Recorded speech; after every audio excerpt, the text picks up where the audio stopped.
നമുക്ക് തക്കുടുവിനെ കൊണ്ട് കൈപ്പയ്ക്ക juice കുടിപ്പിക്കാട്ടാ. Reaction എങ്ങനെയുണ്ടെന്ന് നോക്കാം.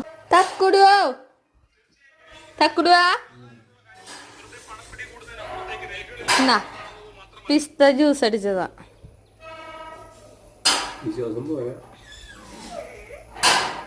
ഒറ്റ കുടിക്കണട്ടാ. നിർത്താൻ പാടില്ല. കുടിക്ക് പ്ലീസ്. അയ്യേ തക്കുടു തോറ്റു.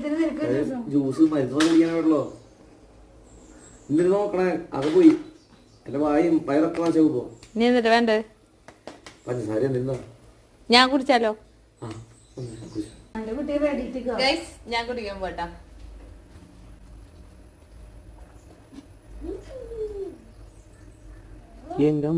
അല്ലക്ക് തിമിർത്തു വയർ ക്ലീൻ ഓക്കെയാണ് വിചാരിക്കണ. അത്ര കഴിച്ചൊന്നും ഞാൻ വിജയിച്ചു.